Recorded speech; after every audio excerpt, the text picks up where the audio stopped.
तो देखो आज हम क्या पढ़ रहे हैं, अब 3.1 पढ़ रहे हैं। 3.1 का क्वेश्चन ये 2 अंक के लिए इंपॉर्टेंट हो जाता है, इसलिए इस साल इसको हमको पढ़ना पड़ेगा। ठीक है, ये थोड़ा 2 नंबर के लिए काफी इंपॉर्टेंट है ये प्रश्नावली। इसमें हमको प्रश्न दिया रहेगा और प्रश्न से हमको जो समस्या है उसका एक समीकरण बनाना है। तो हम पूरे के समीकरण बनाना देखेंगे। हल करने को तो नहीं पूछेगा, ठीक है, जैसा अभी पूछ लिया था, पर इसमें हल करने की कंडीशन नहीं रहेगी, पूछेगा नहीं। हल करने के लिए क्वेश्चन आएगा 4 नंबर पे, प्रतिस्थापन विधि और विलोपन विधि। एक क्वेश्चन जरूर आना, उसमें भी थोड़े से कम हो जाते हैं, जो ऊट पटांग क्वेश्चन है उसको नहीं करना हमको। जो आसान क्वेश्चन है सबसे पहले उनको ओके करें, ठीक है।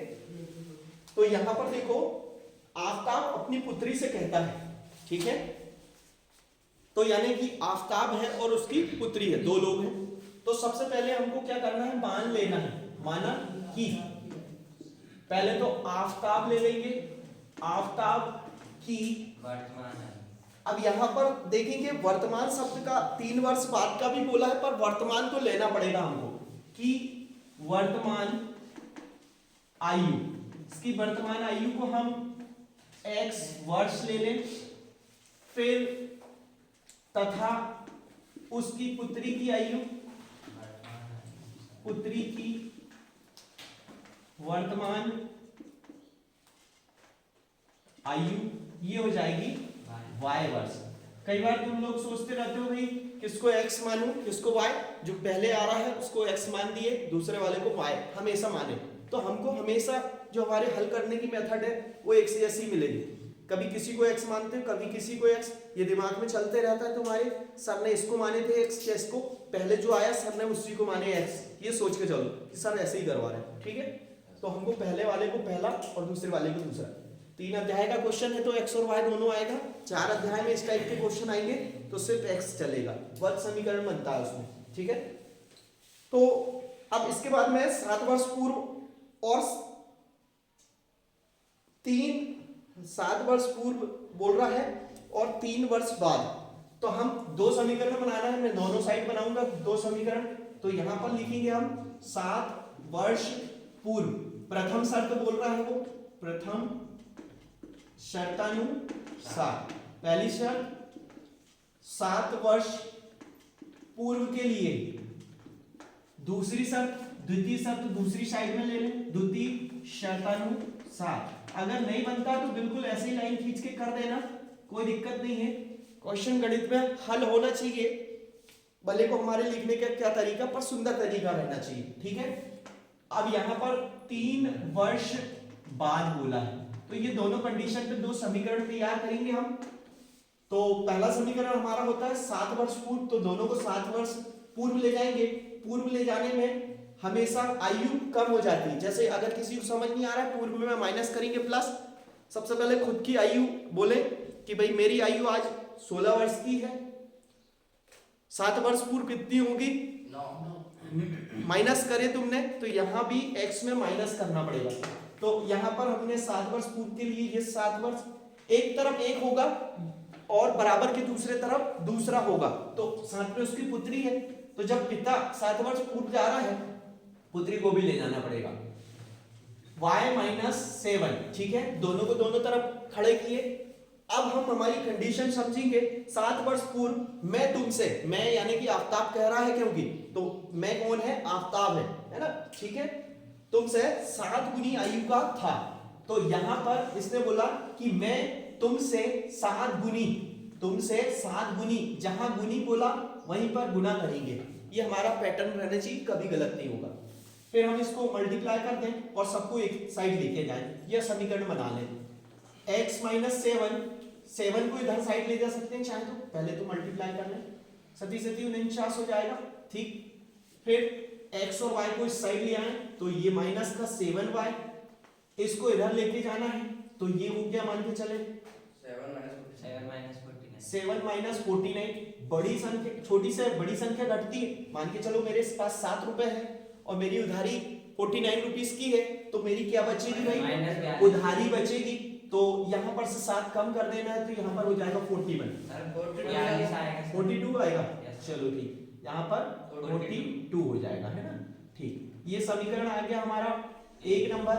इसके बाद में 3 वर्ष बाद के लिए वो बोल रहा है कि मैं तुमसे केवल 3 गुनी आयु का रह जाऊंगा।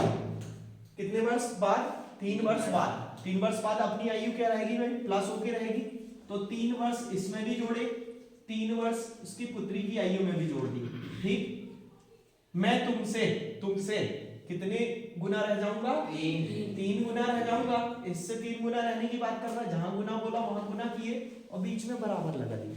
एक तरफ आफताब, एक तरफ उसकी पुत्री। कोई भी क्वेश्चन हो, एक तरफ एक को खड़ा करना है, दूसरी तरफ दूसरे को खड़ा करना है और हल कर देना है। ठीक है, यहाँ पर x + 3 जैसे यहाँ पर गुणा किए थे यहाँ पर भी करेंगे। 3 और y का गुणा 3y + 9। ठीक, y को इधर लेके जाएंगे, x - 3y = इसको इधर ले गए तो 9 - 3, 9 में से 3 घटता है तो क्या होता है? हाँ, कई बार हम सोचते रहते हैं ज्यादा पढ़ना भी घातक हो जाता है। सिंपल सी चीज बचपन में खुद से पूछ के देखें, 9 में से 3 जाएगा, कितना बचेगा? 6। तो तुम माइनस प्लस के चक्कर में ऐसी समस्या में नहीं पढ़ना। दूसरी चीज, अब तुमने पूछे 7 में से 49 जाएगा तो क्या होगा? बचपन में अगर कोई टीचर पूछता 7 रुपए में से 49 रुपए घटा बेटा, अपन क्या बोलते हैं? नहीं घटेगा सर। और अपने से पूछा 9 में से 3 घटाओ तो फटाक से बताता। तो जो चीज प्रोसेस में है, जो काम होता है वो हमेशा पॉजिटिव होता है, और ये काम जो नहीं होता है फिर भी हम अब गणित में तो करते हैं, जो चीज पॉसिबल नहीं होती उसको भी गणित में हल किया जाता है और नई नई चीजें निकाली जाती है। तो जो चीज पॉसिबल नहीं है उसमें क्या कर देते हैं? माइनस का सिंबल लगा देते हैं। ठीक है, इस तरीके से ये हमारा सेकंड क्वेश्चन कंप्लीट होता है। इसने हमको ग्राफी रूप में व्यक्त करने की इस स्थिति को बीजगणितीय एवं ग्राफी रूप में व्यक्त करो। ग्राफी रूप में तो वैसे आएगा नहीं क्योंकि ये बड़ा क्वेश्चन हो जाता फिर 4 नंबर के लिए। 4 नंबर में प्रतिस्थापन विलोपन विधि आना है, तो हमको यहां तक करना है इसको। ठीक है, ओके। अब देखेंगे अगला क्वेश्चन, सेकंड नंबर।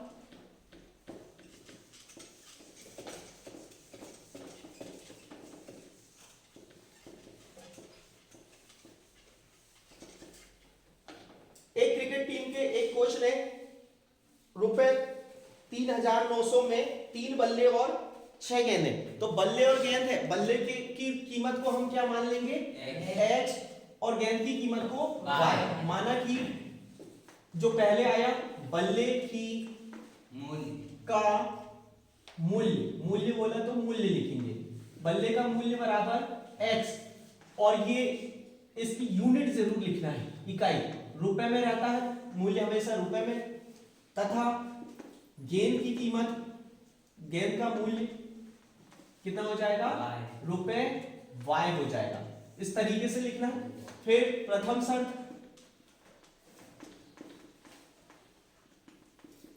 और इधर साइड द्वितीय शर्त। पहली शर्त, अब इसमें कोई 7 वर्ष तो लिखना नहीं, सीधे सीधे चलेंगे।